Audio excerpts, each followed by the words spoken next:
तो तुम्हारी माँ भी जिसने तुमको जन्म दिया है तुम पर शर्माएगी कि कैसे हिंदू बच्चे को मैंने और कैसा जन्म मैंने दे दिया। तो नवरात्रि और रामनवमी के पावन पर्व में भी खाने को लेकर के देशद्रोही एक्टिविटियों में, देशद्रोही क्रियाकलापों में संलिप्त है। जिसने हमारे देश के सबसे बड़ा श्रृंगार पार्लियामेंट पे हमला करने का कार्य किया था, उसका बरसी वहां पर मनाया जा रहा है। नारे लगते हैं, अफजल हम शर्मिंदा है, तेरे कातिल जिंदा है।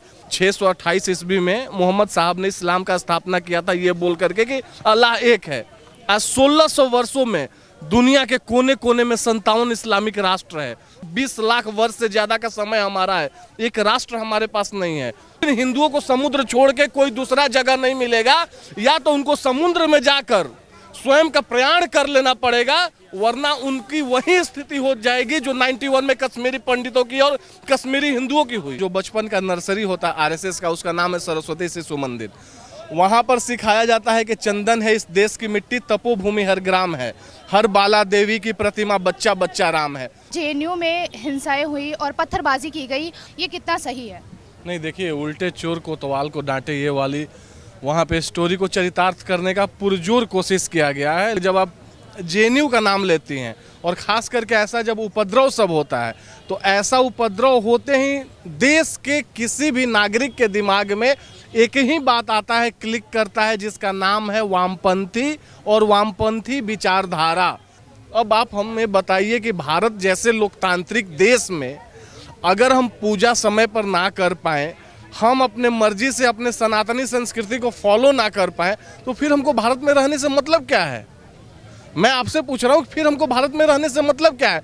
और सेम स्टोरी रिपीट की गई है परसों जेएनयू में। आप इमेजिन कीजिए कि रामनवमी, अगर पवित्र रामनवमी के दिन मर्यादा पुरुषोत्तम श्री राम के मूर्ति पर, मर्यादा पुरुषोत्तम श्री राम के मूर्ति पर यदि हमला होता है, या वहां पर हवन और पूजन के बीच में कोई भी छात्र और छात्राएं पर पत्थर मारने का घटना किया जाता है, तो मैं आपके चैनल के माध्यम से स्पष्ट रूप से बोलना चाहता हूं कि कोई भी सनातनी हिंदू का खून खौलेगा ही।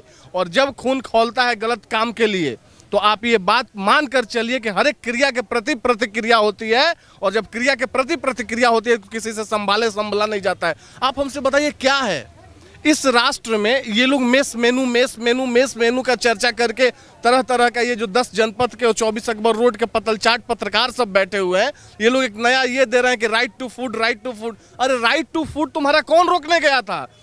पहला दिन से नवरात्रि जिस दिन से शुरू हुआ है 2 अप्रैल से लेकर 9 अप्रैल तक, कोई भी खाने में किसी भी तरह के आइटम का वहां पे रुकावट नहीं आ रहा है। और जिसको जो मन करता था, क्योंकि हमेशा वहां पे मासिक जो सिस्टम है उसमें 25 लोगों की टीम डिसाइड कर चुकी होती है कि मेस में क्या मेनू रहेगा, उसके अनुसार खाना बन रहा था। अब अगर उसके अनुसार खाना बन रहा है, सब कुछ तैयार आ रहा है, तो ये मेस का मेनू लेकर क्या ड्रामा छेड़े हुए हो यार। और मैं उन हिंदू लोगों से बोलना चाहता हूँ, बड़ी शर्म के साथ मुझे बोलना पड़ रहा है। कल मैं देख रहा था आज तक का एक डिबेट, उसमें एक आध लोग थे जो कि वामपंथी विचारधारा से प्रभावित होकर के, कोई कावेरी हॉस्टल जहाँ पर यह हमला हुआ है उसका पूर्व छात्र अध्यक्ष था और एक कार्यवाहक छात्र अध्यक्ष था, ये लोग ये स्टोरी रिपीट करने में लगे हुए हैं। मुझे लगा कि अरे यार, जब तुम अपने घर जाओगे तो तुम्हारी माँ भी जिसने तुमको जन्म दिया है तुम पर शर्माएगी कि कैसे हिंदू बच्चे को मैंने और कैसा जन्म मैंने दे दिया, जो नवरात्रि और रामनवमी के पावन पर्व में भी खाने को लेकर के देशद्रोही एक्टिविटियों में, देशद्रोही क्रियाकलापों में संलिप्त है।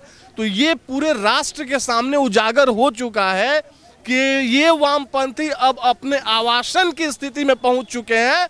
और उसका रीजन है, जब पुलवामा में हमारे सैनिक शहीद होते हैं तो वहां पे म्यूजिकल नाइट और जलसा किया जाता है जेएनयू के अंदर। अफजल और मकबूल भट्ट का वहां पर जयंती मनाया जाता है। अब आप इमेजिन कीजिए, वो अफजल जिसने हमारे देश के सबसे बड़ा श्रृंगार पार्लियामेंट पे हमला करने का कार्य किया था, उसका बरसी वहां पर मनाया जा रहा है। नारे लगते हैं, अफजल हम शर्मिंदा है, तेरे कातिल जिंदा है। अब आप इमेजिन कीजिए कि वहां पर कैसे लोग रह रहे हैं। और मैं तो धन्यवाद देता हूं वैसे राइट विंगर्स का, बाप रे बाप, क्या सहन शक्ति और क्या टॉलरेंस नीति है इनकी कि ऐसे देशद्रोहियों को ये वहां पे बर्दाश्त कर रहे हैं। ये मतलब हर एक तरह से बधाई देने के योग्य हैं। इनसे जब नहीं हुआ लास्ट में, जब ये देखे कि यार अब बचा क्या, राम के राष्ट्र में, मैं किसी धर्म पे हमला नहीं बोलना चाहता हूँ, 628 ईस्वी में मोहम्मद साहब ने इस्लाम का स्थापना किया था, ये बोल करके कि अल्लाह एक है।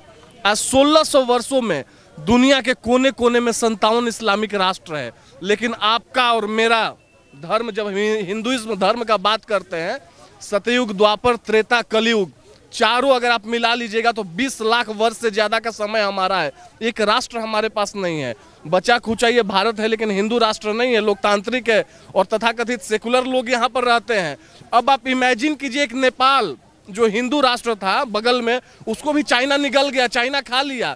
57 राष्ट्र बन गए 1600 वर्ष में। पूरे देश, पूरे दुनिया में इस्लामिक राष्ट्र 57 है। आपके पास क्या है? जिस दिन इस बात को आप मान करके चलिए कि अगर भारत में आपको दिक्कत होने लगेगी, उस दिन हिंदुओं को समुद्र छोड़ के कोई दूसरा जगह नहीं मिलेगा, या तो उनको समुद्र में जाकर स्वयं का प्रयाण कर लेना पड़ेगा, वरना उनकी वही स्थिति हो जाएगी जो 91 में कश्मीरी पंडितों की और कश्मीरी हिंदुओं की हुई। और उसके बाद क्वेश्चन, उसके बाद मीडिया ट्रायल। मुझे समझ में नहीं आता है कि आखिर ये बात आ कहां से रहा है। लेकिन मैं एक बात बताना चाहता हूं कि जब तक विपक्षी अपना प्रोपेगेंडा मोदी और योगी का विरोध करते हुए देशद्रोहियों के हित में चलाएंगे, तब ऐसा एक्टिविटी होगा और ऐसे इंसिडेंट्स आपको देखने को मिलेंगे। देखिए, लेफ्ट विंग के छात्र जो थे, उनका कहना यह है कि मीट को लेके विवाद हुआ, और जो एबीवीपी के छात्र हैं उनका कहना यह है कि मीट को लेके कोई विवाद हुआ ही नहीं, क्योंकि इन लोगों ने पहले से ही टारगेट कर रखा था कि अगर आप लोग पूजा करोगे तो हम उसमें हड्डियां फेंकेंगे और मांस फेंकेंगे। देखिए, बात मैं स्पष्ट रूप से आपसे बता रहा हूँ कि यहाँ पर कोई भी किसी भी तरह का ये मुद्दा नहीं था कि किसी के खाने की वजह से कोई परेशानी हो रहा है, क्योंकि वहाँ के वार्डन का रिपोर्ट आ चुका है, वहाँ के वार्डन का स्टेटमेंट आ चुका है, वहाँ पे जो टीम बैठती है उसका स्टेटमेंट आ चुका है। और कावेरी के अलावा 17 हॉस्टल्स हैं जेएनयू में, मतलब कावेरी प्लस 17 हॉस्टल्स जेएनयू में, पूरे 18 हॉस्टल्स चलते हैं। हर एक जगह मीट मांस बना है, किसी को कोई परेशानी नहीं हुई है। इनको परेशानी बस इस चीज़ से थी कि जिसको हम वामपंथियों का सबसे मजबूत किला और अड्डा बचा रहे हैं, यहाँ पर सनातनी संस्कृति के सबसे बड़े ध्वजवाहक प्रभु श्री राम के पवित्र श्री रामनवमी के दिन यहाँ पर पूजा कैसे हो रहा है, इनके लिए सबसे बड़ा मुद्दा वो था। और इससे खार खाए बैठे लोगों के वजह से 3:30 बजे से जो पूजा स्टार्ट होनी थी, वो पूजा 5:30 बजे शाम से स्टार्ट हुई। और फिर भी जब इनसे नहीं बर्दाश्त हुआ है, उस समय तक सनातनियों ने बर्दाश्त किया है, राइट विंगर्स ने बर्दाश्त किया है, एबीवीपी के हमारे छात्र संगठन के बच्चों ने बर्दाश्त किया है। लेकिन जब इनका पानी सर के ऊपर निकल गया, जब ये पत्थर मारने लगे, जब रामनवमी के झंडे को खींचने का, और उसमें मैं, ये कोई बनावटी बात नहीं है, जेएनयू का जो अभी का एआईसी का अध्यक्ष है हरेश शेषमा का वीडियो देखिए, पहले उसको वीडियो में दिखेगा उसके साथ के लोग रामनवमी के पवित्र झंडा को खींचने का कार्य कर रहे हैं और फिर इसके नेतृत्व में पत्थरबाजी कर रहे हैं। अब गीता में लिखा हुआ है मैडम, अहिंसा परमो धर्म, धर्म हिंसा तदैव च, अहिंसा परम धर्म है। लेकिन अहिंसा परम धर्म है, लेकिन अहिंसा को बचाने के लिए की गई हिंसा उससे भी श्रेष्ठकर है। तो अगर उसमें प्रतिरोध होती है और उसमें कोई प्रतिकार करता है तो देश के हित में है, देश के हक में है, और हमारे जैसे तमाम युवा उन लोगों के पक्ष में खड़े हैं।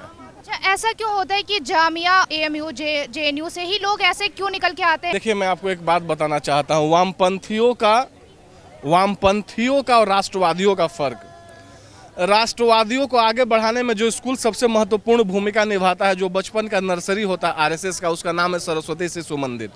वहाँ पर सिखाया जाता है कि चंदन है इस देश की मिट्टी, तपोभूमि हर ग्राम है, हर बाला देवी की प्रतिमा, बच्चा बच्चा राम है। जहाँ पर दुनिया के देश के हर एक बच्चा का तुलना राम से किया जाए, कृष्ण से किया जाए, शिव से किया जाए, वो बच्चा आगे चलकर राष्ट्रवादी और सनातनी होगा ही। दूसरे जगह जेएनयू के प्रोफेसर हो या जामिया मिलिया इस्लामिया के प्रोफेसर हो या तमाम ऐसे तथाकथित विश्वविद्यालयों के प्रोफेसर हो, वहाँ पर उन लोगों को धर्म और अफीम को एक साथ पैरेलल रख के सिखाया जाता है कि धर्म में वो अफीम का नशा है जो अफीम की तरह आपको बर्बाद कर देगा। तो एक तरफ जहां पर राष्ट्रवादी सनातनियों को उचित परिभाषा दिया जा रहा है कि राष्ट्रवादिता का मतलब क्या होता है, देशभक्ति का मतलब क्या होता है, और दूसरे तरफ आपको अपने धर्म पर भी विश्वास ना हो, इसके लिए धर्म और अफीम के नशा को पैरेलल लेकर चला जा रहा है। तो कहीं ना कहीं जो टीचर होते हैं वो हमें पथ प्रदर्शक के रूप में अंधकार रूपी पथ से प्रकाश रूपी पथ पर लेकर जाते हैं, अगर वहीं हमें गलत सिखाएंगे तो नतीजा उसका गलत होगा ही। और जेएनयू हो या जामिया इस्लामिया हो, वहाँ पर इन लोगों की ऐसे देशद्रोहियों की, चाहे वो लेक्चरर्स के रूप में हो या स्टूडेंट्स के रूप में हो, फौज बैठी हुई है। उसी का नतीजा है कि दिन प्रतिदिन आप ऐसे राष्ट्रवादी गतिविधियों का विरोध देख रही हैं।